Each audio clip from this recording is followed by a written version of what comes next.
Hello, and welcome to another art venture. Today we are going to talk about shadow and shading, and we're going to learn two different ways to deal with and to talk about shadow. So we're going to start with tracing an actual shadow, and we're going to do that by dealing with the light and how the light causes the shadow, and we're going to trace around the shadow. So let's get started. As you can see, we have a directional shadow here, and you can tell by the way the shadow is going that the light is coming from the front. So our goal here is to trace the shadow.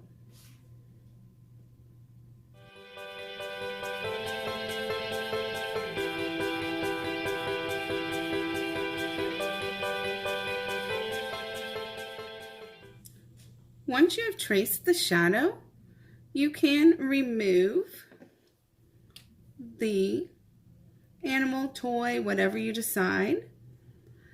You can finish off the design, the animal, close it off, close off the shape, close off the outline. That would be the positive shape. Now, you can either draw another shape, another shadow, pick another creature, animal, and draw that, or you can stick with this one. Now, your choice is to either decorate around your animal, or you can create designs on the inside. With this one, I'm going to decorate on the outside. That would be the negative space, the space around the animal. And you can just do line designs and fill your space.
Another option is to go outside in the early morning or late evening and trace your sibling shadow or your parent's shadow with chalk.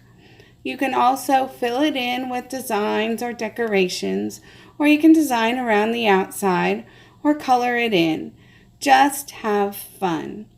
This is another example of shadow. Or you can even take your toys and trace their shadows. It's up to you. Be creative.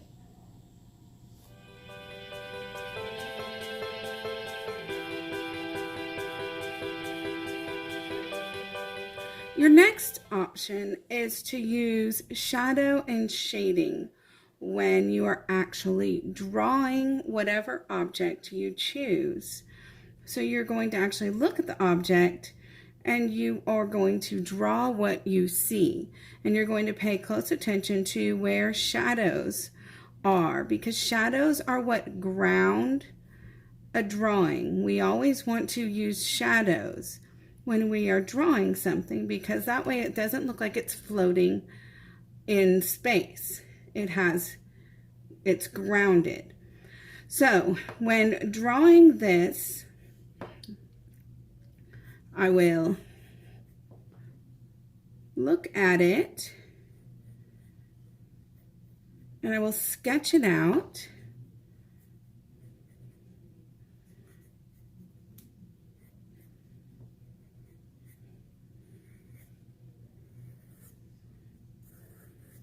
You probably are going to want to use a pencil.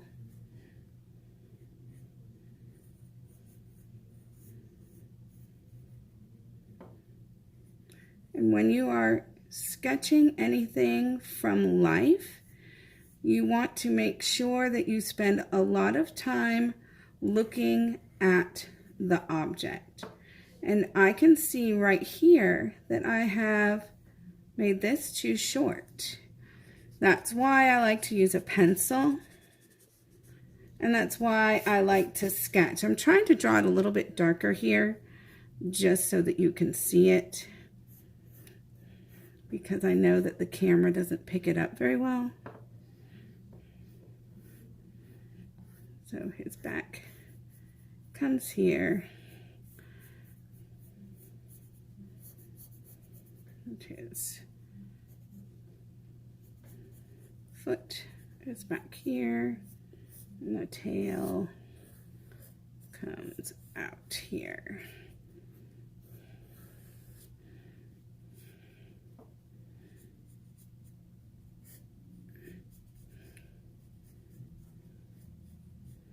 You want to get the proportions, the relationships of all the parts, see where they touch,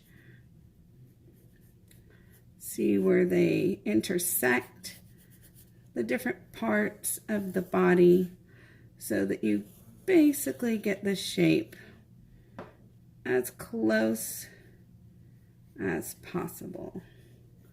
Now, you want to pay attention to where the shadow is and which way the shadow goes.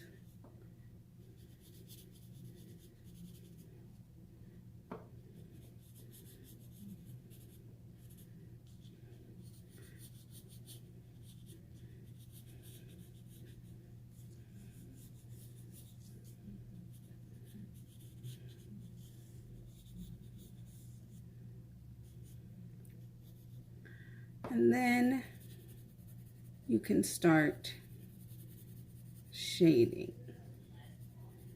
You want to press hard where the darker parts are, and you lessen your pressure. You lighten up how hard you press as it gets lighter. And this takes practice. It takes a lot of practice to learn to shade. So this is the best time to do it. Practice drawing and practice shading.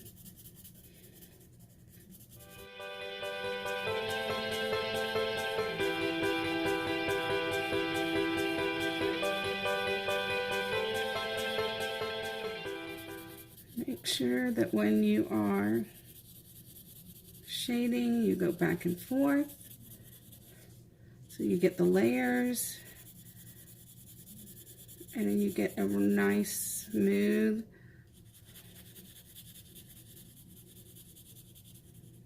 shadow, nice smooth look whenever you shade, and when you color too. Same thing when you color. Move you.